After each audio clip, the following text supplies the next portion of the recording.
გამარჯობა, ეს არის ჩემი საავტორო გადაცემა კონტექსტი. მე ირაკლი ტაბლიაშვილი ვარ. 4 უმნიშვნელოვანესი თემა. ასე უნდა დაგვესათაურებინა დღევანდელი გადაცემა, მაგრამ სამწუხაროდ ამას ვერ ვახერხებთ.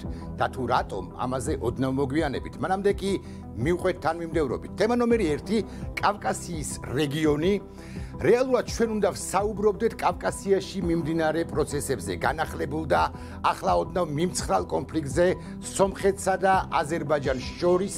კონფლიქტი თუ გაღვივდა, თურქეთი არ გამორიცხავს მასში მონაწილეობას და ცხადია გულხელდაკრეფილი არ იქნება არც რუსეთი. მე მინდა შეგახსენოთ, რომ სომხეთი არის ODKB-ს წევრი, ანუ კოლექტიური უსაფრთხოების სისტემისა და რუსეთს ბუნებრივია აქვს სურვილი და ვალდებულებაც, რომ დაიცვას სომხეთი. თემა ნომერი 2, ჩრდილოეთ ნაკადი 2, ასეთ შეგვიძლია ვთქვათ.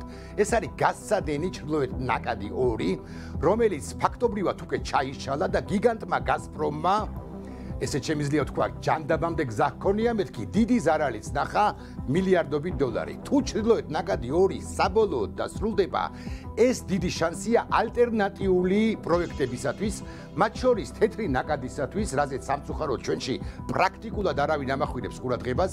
მე მინდა უბრალოდ ავხსნა თურქმენეთის სანაპიროზე ჩაყვინთავს გასცადენი, ამოყვინთავს აზერბაიჯანში, გადმოკვეთს აზერბაიჯანის ტერიტორიას, მერე საქართველოს ტერიტორიას, ჩაყვინთავს შავ ზღვაში, თეთრ ნაკადზე ვსაუბრობ და მანამდე ტრანსკასპიურ მილსადენზე, მერე ჩაყვინთავს შავ ზღვაში, ამოყვინთავს ბულგარეთში ან რუმინეთში. უმნიშვნელოვანესი თემაა, მაგრამ კვლავ ვიმეორებ, არავინ საუბრობს ამ თემაზე.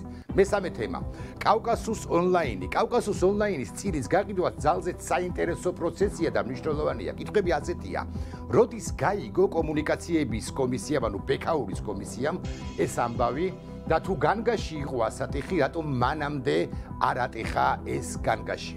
დროებითი მმართველების კომპანიებში დანიშნა ცხადია წარმოუდგენელია, მაგრამ რა გზა რჩება ბექაურის კომისიას იმისათვის, რომ შეაჩეროს ბიზნესის ეს გარიგება, თუ ის მართლაც შესაჩერებელია და საერთოდ ყველაზე მნიშვნელოვანი, როგორი ხარისხის და ვის ინტერნეტს მივიღებთ ჩვენ მომავალში.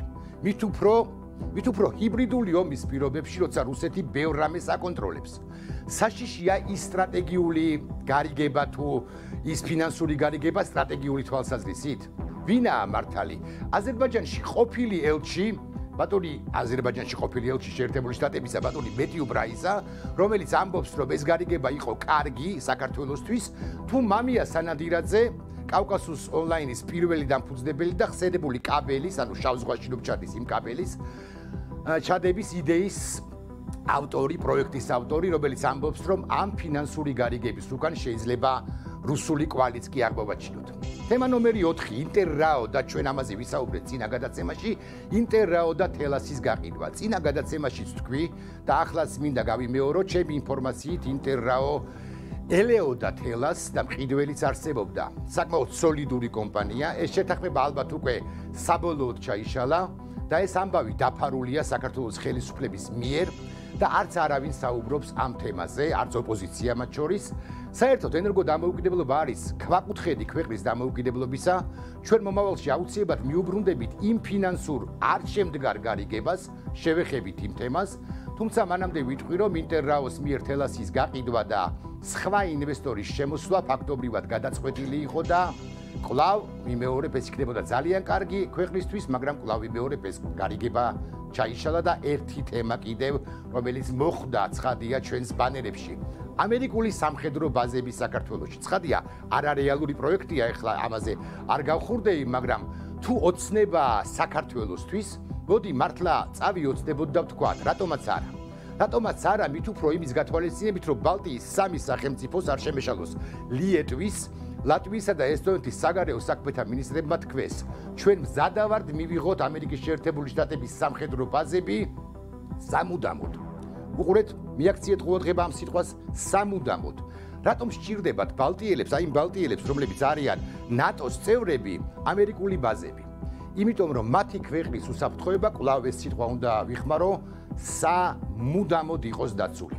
ჩვენთან ეს არ არეალურია, ამაზე არც ვსჯელობთ, მაგრამ ჩვენს თუნდაც არასამთავრობო დონეზე რომ ვთქვათ, ეს განაცუდი იქნება? თუ გადავწყვიტავთ, უნდა ვთქვათ ამგვარი რამე, welcome ეს სიტყვა უნდა ისმოდეს ალბათ თბილისიდან და კვლავ ვიმეორებ თუნდაც არა მთავრობის მხრიდან რომ ვაშინგტონმა იცოდეს ქართული საზოგადოების, ქართული სახელმწიფოს და საზოგადოების განწყობები. დავუბრუნდეთ თავარ სათქმელს, რატომ ვერ ვახერხებთ შეერთებული შტატების ბაზებზე, გასადენზე, სომხეთ-აზერბაიჯანის კონფლიქტზე დღეს საუბარს? მხოლოდ იმიტომ, რომ ქართულმა ოცნებამ, მმართველმა პარტიამ დეპუტატების კანდიდატები წარადგინა ოლქებში. იდენტობით პოლიტიკოსებს ამ 29 მამაკაცსა და ესე ვიტყოდი 29 განრისხებულ მამაკაცსა და ერთ ქალბატონს შორის ცოტას თუ ვნახავთ, სამაგიეროდ ხედავთ პირებს, რომლებიც ამ დღეს მოქმედი პარლამენტის წევრებიც არიან და ერთი სიტყვა რა არის მათ, ერთი სიტყვა ვიმეორებ, მათგან არ გაგვიგია არც ერთ სერიოზულ თემაზე, მაგალითად არ გაგვიგია ოკუპაციაზე, მაგალითად არ გაგვიგია ბიუჯეტზე, დასავლეთთან ურთიერთობაზე და ასე შემდეგ. მათი უმრავლესობა ჩემი შეფასებით მხოლოდ იმიტომ იქნება მომავალ პარლამენტში, რომ დაეთანხმოს უმრავლესობის გადაწყვეტილებებს და თითი აჭიროს ხან მწვანე და ხანაც წითელ ღილაკს, ისიც ხანდახან შეეშლებათ ხოლმე.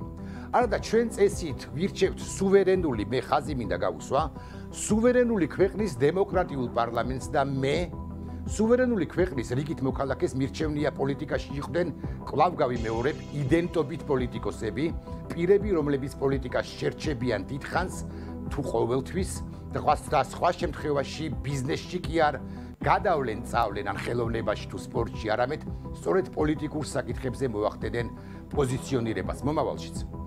ბევრია ასეთი ქართული ოცნების კანდიდატებს შორის? მგონია რომ არა. ბატონმა კალაძემ, დედაქალაქის მერმა და ქართული ოცნების ლიდერმა, რომლის მეგობრების და თანაგუნდელებიც ბევრი არიან კანდიდატებს შორის, რამდენიმე ხნის წინ ბრძანა შემდეგი. მაჟორიტარი ცოტა განსხვავებული ტიპაჟია და როდესაც ჩვენ ჩავატარეთ კვლევები, საუკეთესოები აქ არიან წარმოდგენილნი.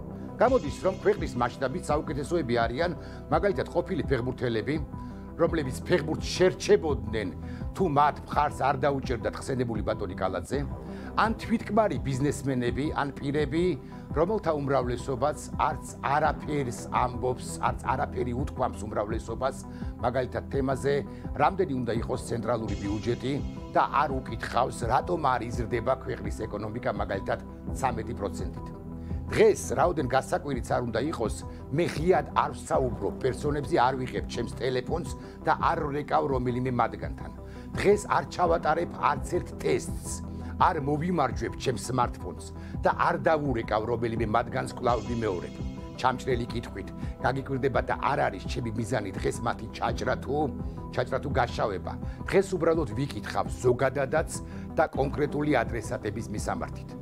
თუ არ გჭირდებოდათ ეგრეთ წოდებული გაცვეთილი სახეები, ბატონებო, რატომ დაგჭირდათ ნაციონალური მოძრაობის ყოფილი წევრები? ნაციონალური მოძრაობის ლიდერების უახლოესი მეგობრები.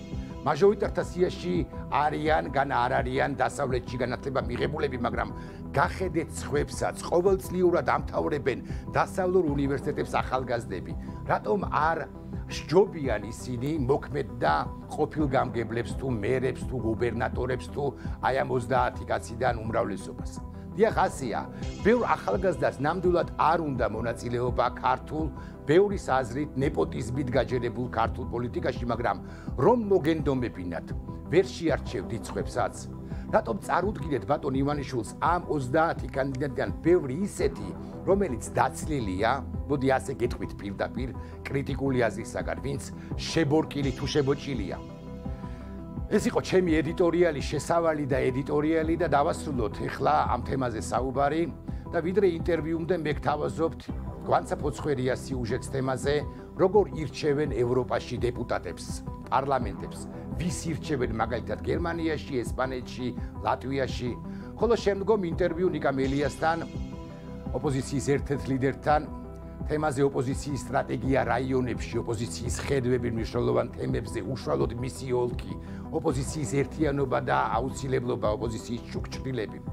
ოპოზიცია ფორმულას ეთერში მხოლოდ იმიტომ მოდის, ჩემს გადაცემაში მხოლოდ იმიტომ დაუძახი ახლა ბატონ ნიკას, რომ ხელისუფლების არც ერთი წარმომადგენელი არ გვსტუმრობს ჩვენ ცხადია ის საპატივსაცემო სტუმარია მაგრამ მეორეც მხრივ არ მიწყენს ის და ჩვენ გვერდჩივნა რომ ეხლა ყოფილიყო ან იყვნენ ხოლმე ხელისუფლების წარმომადგენლები ეთერში მაგრამ ისინი არ არიან გვერდჩივნა რომ მათ სწორედ ხელისუფლების წარმომადგენლებმა ვიპასუხონ ძიმე მაგრამ საინტერესო კითხვებს